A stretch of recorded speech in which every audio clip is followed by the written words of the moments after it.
Alrighty, welcome back, everyone. We just talked about SEC and Florida State and Clemson more specifically, and we talked about how if they don't go to the SEC, they might just be out on an island trying to figure out what their future is for those two schools, which would not necessarily be the position they expected to be in or want to be in by any means. So that'll be a fascinating thing to watch. We'll break that down, and I think some news on that will come here pretty soon, honestly. But let's start to break down Morgan Scalley, and he did a huge thing. Utah did a huge thing over the last couple of days. They made him the head coach in waiting over there in Utah, and that's a really huge deal for a number of reasons. And the biggest one, obviously, is just who this guy is.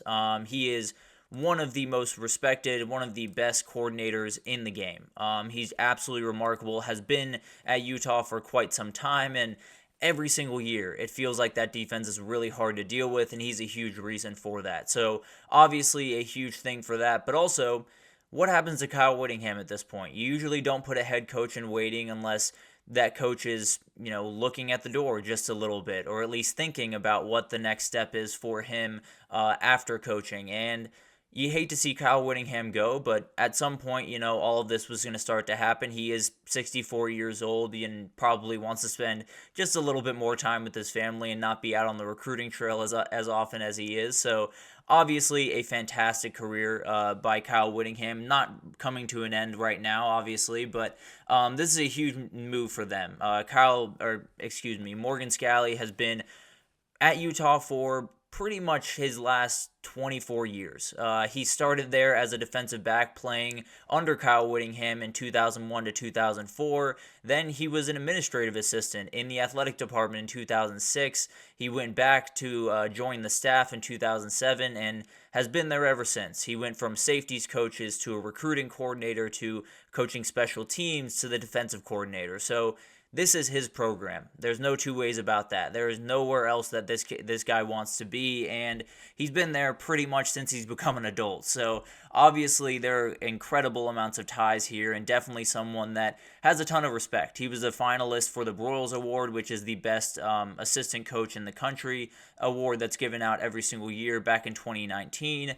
Just an elite play caller. Had the best run defense in the country that year, and has done just incredible things, to be totally honest with you. Finished second nationally and led the Pac-12 in total defense and back in 2019, and they have not taken much of a backseat over the last couple of years. He's done just incredible things with so many players across that roster. I mean, the biggest one that stands out to me is Sione Vaki, a guy that was playing both ways, but when he was on the defensive side of the ball, it was a special thing to watch, and that was a special athlete, and although you're working with special athletes, you still got to put them in winning positions, and Morgan Scalley and Kyle Whittingham just did an incredible job of that during his career. So obviously this is going to be just an incredible thing to watch, not only because this is a really cool thing overall. Seeing a guy take over for his alma mater is always a very special thing. I love that Kirby Smart is at Georgia right now. I love that Brent Key is at Georgia Tech, and there are so many other examples of guys finding their way back to their university, being their head coach, and it's always such a cool thing to watch. So that beside is really cool, but even more unlikely is you're taking over for the guy that coached you while you were at that university. That is obviously next level special. When you talk about these two guys, they go back about as far as you possibly can in the world of college football, and they have immense amount of respect for each other, and that's why Whittingham was really the one that made this decision. This is obviously something that happens a lot with you when you have someone like Kyle Whittingham. They tend to have a little bit more say in these type of things. The same way, it's maybe not the same level, although he holds a lot of weight. It's kind of the same way Nick Saban. If he signs off on someone, you're going to believe him. So if anyone in that Utah program or in that school, if Kyle Whittingham says that Morgan Scalley's the real deal, you believe that Morgan Scalley's the real deal, point blank period. And it's obviously a very interesting thing for a number of reasons, but specifically because we haven't seen this in quite some time. This is something that used to happen pretty consistently, to be totally honest with you. Not consistently by any means, but definitely more often than it does now. And it happened kind of because of a rule change which said there are some recruiting restrictions that surround coaches where they can only visit guys, go on the recruiting trail at certain times of the year. they said that would apply to head coaches in waiting. So essentially, every school just said, we won't name the head coach in waiting, we'll just have that be known in-house. The Sharon Moores of the world, that was a head coach in waiting. There's no two ways about that. In fact, it was in Jim Harbaugh's contract. So essentially, he was a head coach in waiting without having that title. But at the end of the day, this used to happen quite a bit. Jimbo Fisher took over at Florida State right after Bobby Bowden's career ended, and things went really well. He went 83-23 over 8 years, led the Seminoles to 3 ACC titles, beat Auburn obviously in 2013 for the championship. So that one was a outright success, a huge success, and obviously that was the peak of Jimbo Fisher's career, where some things went not so well after that, but obviously a remarkable career for him and a great decision by Bobby Bowden and everyone over there at Florida State. Another one, Mack Brown named defensive coordinator Will Muschamp as the head coach in waiting back in the day, but Muschamp ended up leaving for Florida before Brown stepped away from the program.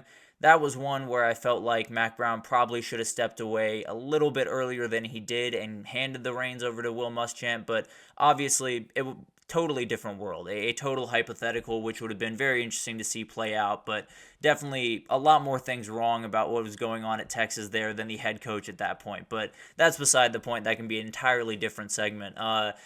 Dana Holgorsen, another one that was hired as the offensive coordinator over at West Virginia before taking over for Bill Stewart when he resigned. So obviously a ton of stuff that has happened over the last little bit, where this isn't the craziest idea in the world by any means, but it is wild in today's college football because you do have some implications on the recruiting trail, and that poses a really interesting question where you're at the point of the recruiting trail where a lot of the work off campus is done. A lot of the visits to the homes, whether it's, sometimes you'll get some later on in the cycle where you're just trying to lock down a guy really late. But other than that, a lot of the recruiting that is going to be happening throughout the next couple of months is going to be on your turf. It's going to be at Utah, having guys to visit for games and things like that. So this doesn't necessarily affect him recruiting-wise for quite some time, just to be totally honest. And it's definitely something, at least until the end of the season, that really will be a non-factor for the most part. The question is what happens right after the season. And that's why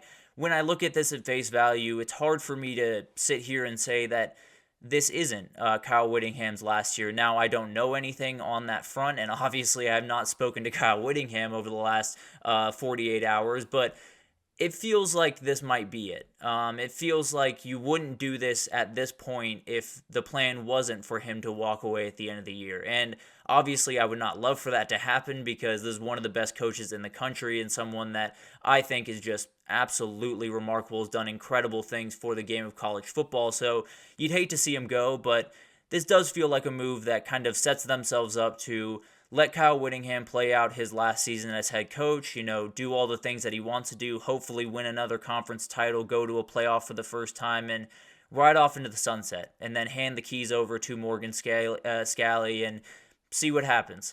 So it's obviously a very interesting thing. Kyle Whittingham has been an institution in this sport for longer than I've been alive. I'll be totally honest. This guy, I think, has been at Utah longer than I've been alive. So he is Utah. He is the institution of what that football program has been for so long, and him moving on would obviously be a very sad thing, but when you're bringing in a guy that not only has seen him as a head coach from the defensive coordinator position, but has seen him as a head coach from the player perspective, has seen him as a head coach from the athletic administrative perspective. So this guy knows everything about what Kyle Whittingham is about. He knows everything about the way that he wants a program to be run.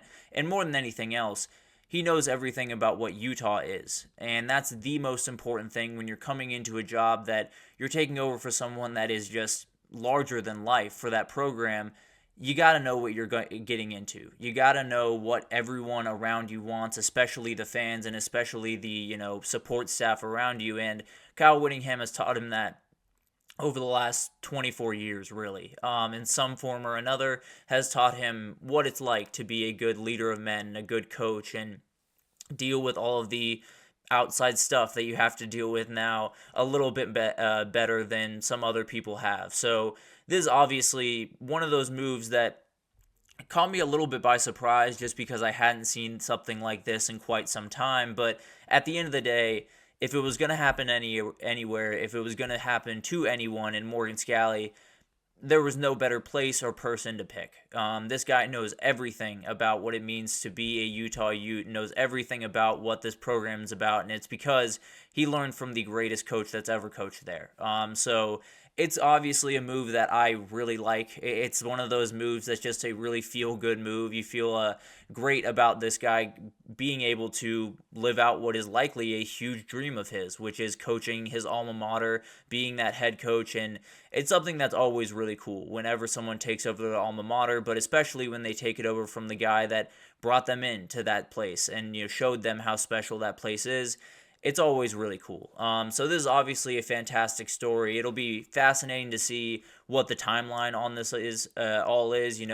If Kyle Whittingham doesn't have the year that they want to have at Utah, does he come back for another one just to ride off into the sunset a little bit cleaner, or is this the last year, bar none, and we'll find out at the end of the season? So it'll be interesting to watch, obviously. I have immense amount of respect for Morgan Scalley, and I think he's going to do just an incredible job when he takes over as head coach. But for the time being, it is still Kyle Whittingham's job. It is still his team to lead, and he does an incredible job every single year. And I think he's going to do an incredible job this year. I think they will likely be in Arlington at the end of the year, and from there, it's just up to them what they are capable of doing this year. So obviously huge news in the future of Utah, but for the time being, let's talk about the present, and let's talk about the Big 12 media poll right after this break. We have so much to break down, but Utah is right up top where they want to be. So we'll break that down right after this, so stick with us.